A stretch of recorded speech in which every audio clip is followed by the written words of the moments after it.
지방자치단체 사무의 구분 기준 등을 설명하고 있는 대법원 판례 보시겠습니다. 대법원 2013 추 517 판결입니다. 당해 사안은 지방자치법에서 중요한 쟁점 중의 하나인 사무의 구분 기준과 구분 방법을 설명하고 있으며 판단의 대상은 학생부 작성 및 관리 지침에 해당합니다.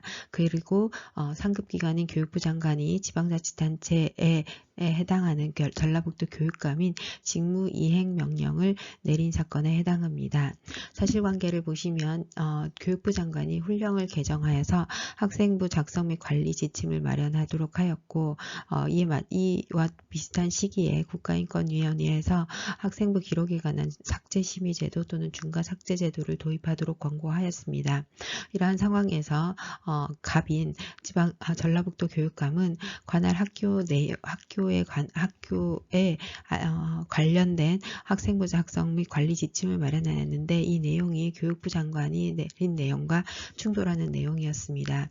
이에 따라서 교육부 장관은 전라북도 교육감에게 시정명령을 내렸지만 교육감은 이에 응하지 않았고 교육부 장관이 직권 취소한 사항입니다.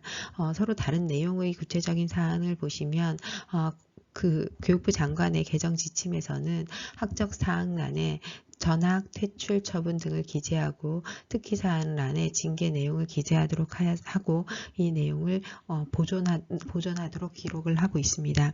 그런데 갑 학교의 전라북도 교육감이 원고가 갑 학교에 안내한 내용은 법원 형사 판결을 받은 경우에는 대회비로 관리를 하고 학생 졸업 시에 이를 즉시 폐기하도록 규정을 하고 있습니다. 따라서 이 내용에 충돌이 있는 것으로 있었습니다.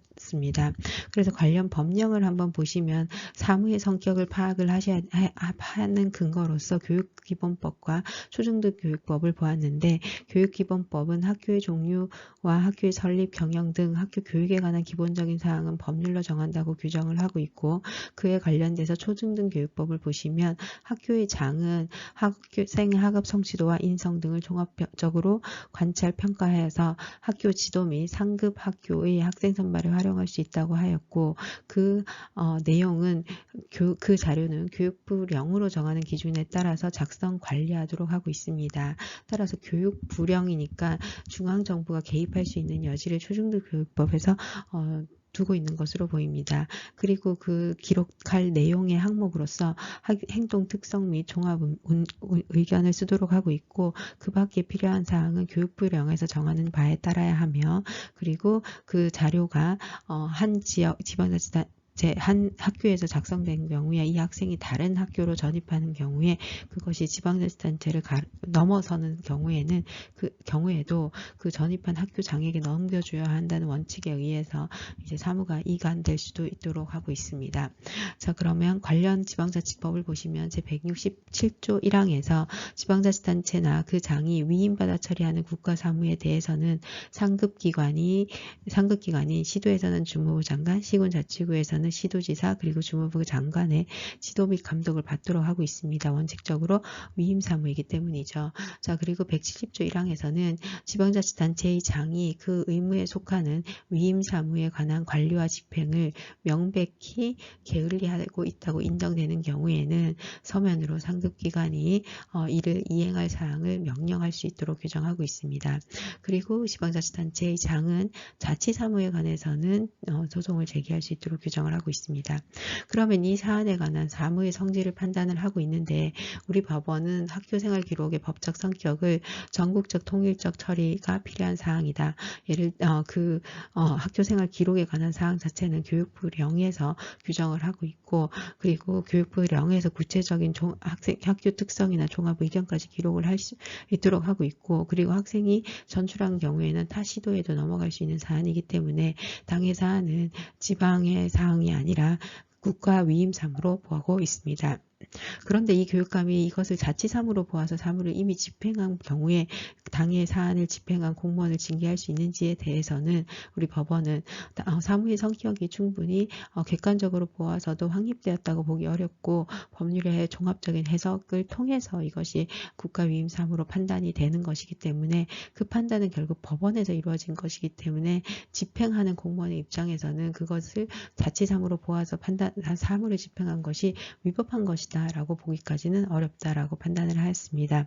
자, 그리고 이제 교육부 장관이 특별한 사정 없이 위임 사무를 미이행했을 때는 지방자치법 제170조에 의해서 직무를 이행하도록 명할 수 있는데요. 그 전제 요건으로서 위임 사무의 관리와 집행을 명백히 게을리하고 있다고 인정되는 경우에 해당하는지를 판단해야 되는데 그에 판단하는 기준으로서 우리 법원은 교육감이 의무에 속한 국가 위임 사무를 이행하는 것이 원칙으로 하기 때문에 특별한 사정이 있는 경우에는 의무를 이행하지 아니했을 때도 그 직무이행 명령을 내릴 수 없지만 특별한 사정이 없이 의무를 이행하지 아니하였을 때는 이것이 명백히 게을리하고 있다고 인정되는 경우에 해당할 수 있다라고 보았습니다. 그러면 여기에서 특별한 사정은 어떻게 평가하느냐? 법령상 장애가 있는 경우, 즉 관리나 집행이 법령상 불가능한 경우, 그 다음에 사실상 재정 능력이나 인력 부족 등의 경우에 해당하여서 집행이 어려운 경우도 이에 해당한다고 보았습니다. 당해 사안에서는 교육부 장관과 서로 이제 그 학생부의 관리나 작성의 방법에 의견이 다른 거잖아요. 이래서 서로 다른 견해를 가지고 있다는 이유로 업무를 이행하지 않는 것은 이러한 특별한 사정에 해당하지 않는다고 보아서 170조에서 직무사항의 이행을 명할 수 있는 사안에 해당한다고 보았습니다. 대법원 2013 추 517 판결이며 2015년 9월 10일에 이루어진 판결입니다. 당해 사안은 지방자치법에서 사무의 구분에 관한 내용을 다루고 있고 특히 학생부 작성 및 관리 지침의 법적 성격 그리고 직무이행 명령의 대상성을 판단하고 있습니다. 원고는 전북 교육감이고요. 피고는 교육부 장관입니다. 2012년 1월 교육부 장관 을은 훈령을 개정하여서 학생부 작성 및 관리 지침을 마련하였습니다. 이 훈령에서는 고등학교 학생부는 보존기간을 10년에서 5년으로 변경을 하면서 그래도 5년간 보존을 하도록 하고 있고요. 그리고 특히 학적사항의 특기사항란에 전학 퇴학 처분을 기록하도록 하고 있고 출결사항에는 특기사항에는 사회봉사 그리고 특별교육이수 또는 심리치료 10일 이내의 출석 정지를 기록하도록 하고 있고 행동 특성 및 종합 의견에서는 서면 사과, 접촉, 협박 및 보복 행위를 금지하도록 하고 있고 학교에서의 봉사나 학급 교체를 기재하도록 하고 있습니다. 그런데 2012년 7월에 국가인권위원회는 학적 사항에 대한 중간 심의제도 또 삭제 심의제도 또는 중간 삭제제도를 도입하도록 권고를 하였는데요. 완전 약간의 어떤 입장의 차이가 있는 그러한 중앙정부의 어떤 지침이 있었습니다. 권고와 지침이 있었습니다. 이런 상황에서 전북 교육감인 원고는 2012년 8월에 관할 학교에 학생부 기록에 관한 안내를 하게 됩니다. 그런데 이 안내에는 법원 형사 판결을 받은 경우에는 대외비로 관리하고 이러한 내용은 학생이 졸업했을 때 폐기하도록 규정을 하고 있습니다. 즉 교육부 장관이 학생부의 학적사항을 관리하도록 하는 내용과 상충하는 부분이 있었습니다. 그리고 사실 그 부분이 중요한 내용에 해당하기도 했고요. 이에 따라서 2012년 8월 교육부 장관은 시정명령을 내리게 되었고 교육감이 시정명령을 미이행하자 교육부 장관이 이를 직권 취소하고 그리고 특정감사를 실시함과 동시에 실시하면서 직무이행 명령도 내리게 됩니다. 을은 개정 지침에서 전학 처분을 받은 경우에는 이를 기재하도록 하고 있고 특례사항란에 징계 내용까지 기재하도록 하였는데 반해서 갑은 법원의 형사판결 받은 경우에는 대외비로 관리하고 졸업식 폐기하도록 하고 있기 때문에 이 부분 부분에서 충돌이 있었던 것으로 정리할 수 있습니다. 관련 법령을 다시 한번 보시면요. 자, 교육기본법 제9조와 교육기본법 17조에 관련 사무를 규정을 하고 있습니다. 학교의 설립, 경영 등 학교 교육의 기본적인 사항은 법률로 정하도록 규정을 하고 있고, 그 교육기본법 17조에서는 국가 지방자치단체는 학교와 사회교육을 지도, 감독한다고 하고 있습니다. 즉, 교육에 관한 시설인 학교에 대한 관리 주체를 국가와 지방자치단체 둘 다 규정을 하고 있습니다. 따라서 교육사무는 국가사무적인 성격을 또 가지고 있고 또한 자치사무적 성격도 가지고 있다고 교육기본법에서 쓰고 있는 것으로 보입니다. 따라서 당의 구체적인 사무가 국가사무인지 또는 자치사무인지는 조금 더 법률을 보아야 할 것 같습니다. 초중등교육법 제25조를 보시면 학교의 장은 학생의 학업성 지도와 인성 등을 종합적으로 관찰 평가하여서 학교 지도 및 상급 학교의 학생 선발에 활용할 수 있는 자료를 만들어야 되고요. 그 자료는 교육부령으로 정하는 기준에 따라서 작성하고 관리하여야 합니다. 그 구체적인 내용 중에 대표적인 게 행동 특성 및 종합 의견이 있었고, 이 사항 등에 관한 필요한 범위 내에서 이 사항뿐만 아니라 그 밖의 사항 등은 교육부령으로 정하는 사항으로 기재를 하여야 하고, 학생이 전입한 경우에는 이를 전출한 학교로 전달하여야 한다라고 쓰고 있습니다. 자, 그러면 이러한 법령의 내용의 취지를 고려했을 때 당의 학생부 기재 사무가 국가사무인지, 즉 기관이임 사무인지 자치사무인지를 판단할 수 있을 것 같습니다. 자, 그리고 지방자치법을 다시 한번 보시면 167조에서 지방자치단체나 그 장이 위임받아 처리하는 국가사무, 즉 기관위임 사무인 경우에는 시도에 대해서는 주무부 장관, 시군자치구에서는 1차로 시도지사, 2차로 주무부 장관의 지도 및 감독을 받도록 하고 있습니다. 따라서 기관위임 사무는 원칙적으로 상급기관이 지도 감독하도록 하고 있고요.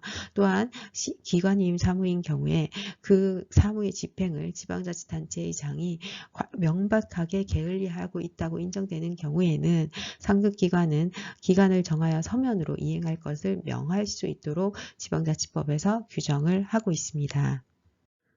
네, 판례의 주된 쟁점은 크게 4가지로 볼 수 있는데요. 이 중에서 당의 사무가 기관이임 사무인지 자치사무인지를 먼저 판단을 하고, 따라서 기관이임 사무인 경우에 이에 대해서 직무이행 명령의 대상이 되는데, 특히 직무이행 명령의 대상 사무 중에 위임 사무의 관리와 집행을 명백히 게을리한 경우에 해당하는지 이 부분을 판단을 하게 됩니다. 그리고 관련된 쟁점으로서 교육감이 자치사무로 보아서 사무를 집행했는데 법원의 판단에 의하거나 또는 나중에 그 사무가 국가사무임이 밝혀진 경우에 이에 대해서 징계할 수 있는지에 관한 거고요. 그리고 감사를 이제 이후에 실시하게 됐는데, 감사 대상 공무원이 상급기관인 교육부 장관이나 감사활동의 수행자의 감사활동에 협조할 의무가 있는지, 그리고 이에 대해서 징계 사유에 해당하는지에 관한 것이 포함되고 있습니다. 먼저 당의 사례에서 나온 사무의 성질을 판단하도록 하겠습니다. 사무의 성질을 판단할 때는 항상 제일 먼저 법문을 봐야 됩니다. 그래서 법령의 규정과 형식 그리고 그 취지를 우선 고려를 하고요. 그리고 난 뒤에 사무의 성질이 전국적 통일적 처리가 필요한 사무인지, 경비 부담의 주체는 누구인지, 그리고 최종 책임 기속 주체는 누구인지를 보아야 합니다. 자, 먼저 교육감이 국가공무원인 도교육청이나 교육국장, 그리고 그 하급자에 대한 징계 의결을 요구하게 되는데, 이 부분이 기관이임 사무에 해당하는지 따라서 교육감이 할 수 있는지에 관한 사무인데요. 이 부분은 국가교육법령의 규정 형식과 내용을 해석했을 때 일단 국가공무원에 해당하니까요. 국가공무원에 대한 징계죠. 따라서 국가사무로 볼 수 있습니다. 자, 그 다음에 두 번째 본 사항과 관련이 있는 건데, 공립사립학교장이 행하는 학교생활기록부 작성 사무가 과연 자치사무인지 기관이임 사무인지가 문제가 됩니다. 학교생활기록의 법적 성격을 법원이 판단을 했고 전국적 통일적 성격을 갖는 사무라고 판단을 했습니다. 왜냐하면 학생이 전출됐을 때 학교생활기록부를 전달해야 되고요. 특히 타 시도 교육 고등학교 진학자에 대한 부분도 있으며 그 학생부 기록은 결국은 전국적 통일적 사무에 활용되는 대학 입학 전형 시험에도 반영이 된다고 볼 수 있습니다. 따라서 당해 사무는 국가위임 사무라고 법원이 판단을 하였습니다. 자, 그러면 이 사무가 기관위임 사무라면 위임 사무의 관리와 집행을 명백히 게을리한 경우에는 직무이행 명령의 대상이 될 수 있는데, 직무이행 명령의 대상이 될 수 있는지를 판단하는 기준으로 우리 법원은 이와 같이 설명을 하고 있습니다.